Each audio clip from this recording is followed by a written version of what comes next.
नमस्कार जय जगन्नाथ। चलतु आज आम जाना आईटी पे कमिशन रे केते लेखाएं बढ़ो डीए टीए एचआरए सह पीएफ ग्राच्युटी सब मिसिले केते मिलिबो केते टंका और पेंशन एटी पे कमिशन एतिकी लेखाएं बढ़ो डीए टीए एचआरए सह पीएफ ग्राच्युटी सबू मिसिले मिलिबो केते टंका एटी पे कमिशन लागू हेबो सबू भत्ता वृद्धि हेबो जानतु दरमा सह केते मिसिकी आसीबो।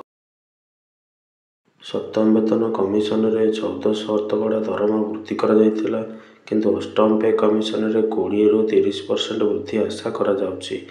एथिरे फिटमेंट फैक्टर एक बड़ भूमिका ग्रहण करिवो।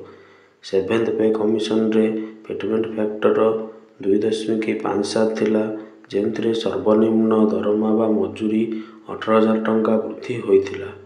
एबे अष्टम वेतन कमिशन बा एटीसीपीसी रे यह 1.90 बा 2.8 किंबा 2.86 होई पारे जहा फल मूल दरमारे एक गुरुत्वपूर्ण वृद्धि घटिबो। फिटमेंट फैक्टर 1.90 रे स्थिर हेबार बहुत आशा करा जाउची। जदि फिटमेंट फैक्टर को 1.90 रे स्थिर करा जाए तेबे सरकारी कर्मचारी सर्वनिम्न मौलिक दरमा 18,000 रु 34,000 को वृद्धि हेबो। यह जोगु मध्यम स्तर एवं वरिष्ठ कर्मचारी दरमा यथेष्ट वृद्धि पाइबो। महंगा भत्ता डीए परिवहन भत्ता डीए एवं घर भड़ा एचआरए मध्य एक बड़ वृद्धि होई पारे आशा करा जाउची। डीए पुणी 0% आशा करा जाउची जे डीए पुणी 0% रु आरंभ हेबो एवं धीरे धीरे वृद्धि पाइबो। आगुर आमर जो 50% हेतिला ता मध्य 0 रु स्टार्ट करा जीवो तो डीए पुणी 0 रु स्टार्ट होई आरंभ होई धीरे धीरे वृद्धि पाइबो। वर्तमान सर्वनिम्न पेंशन 9,000 जहा 8 पे सीपीसी लागू हेबा परे 15,000 रु 20,000 पर्यंत मध्य वृद्धि पाइबो तो पेंशन रे मध्य 20,000 टंका जाए वृद्धि हेबो।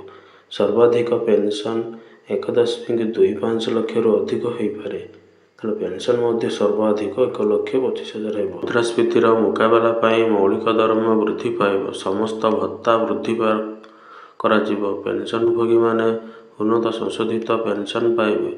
अवसरकालीन ग्राच्युटी एवं पीएफ योगदान मध्य उन्नति आसिबो। केंद्रीय कर्मचारी माने सर्वदा पे मैट्रिक्स अनुसार दरमा पाती।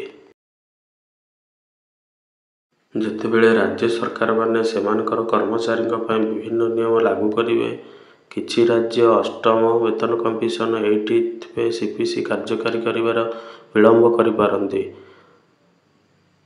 स्तर 1 रु स्तर 6 पर्यंत बा लेवल 1 टू 6 पर्यंत थिबा कर्मचारी माने सर्वाधिक लाभ पाइबे।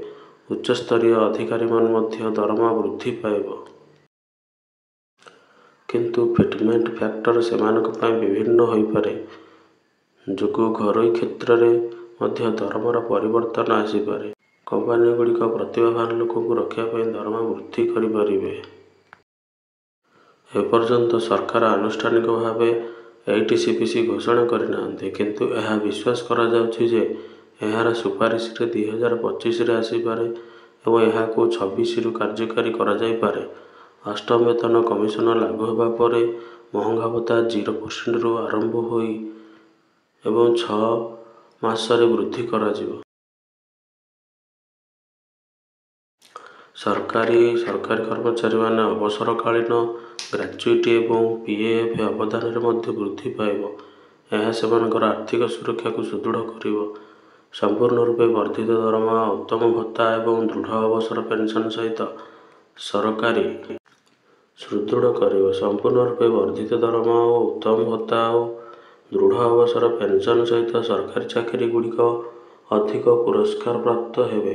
सरकारी कर्मचारी दरमा वृद्धि करने द्वारा बाजार को अधिक टंका आसिबो जहाद्वारा चाहिदा वृद्धि करिवो एवं अर्थनीति की सुदृढ़ करिवो तथापि सरकार उपर आर्थिक चाप मध्य वृद्धि पाइबो। दरदाम मध्य से वृद्धि पाइबो। दैनंदिन जीवन गुड़िक मध्य उन्नत मानर जीवन धारण परिलक्षित हेबो। ବୋଲି ଅର୍ଥନୈତିକ ବିଶେଷଜ୍ଞମାନଙ୍କର ମତାମତ ରହିଅଛି।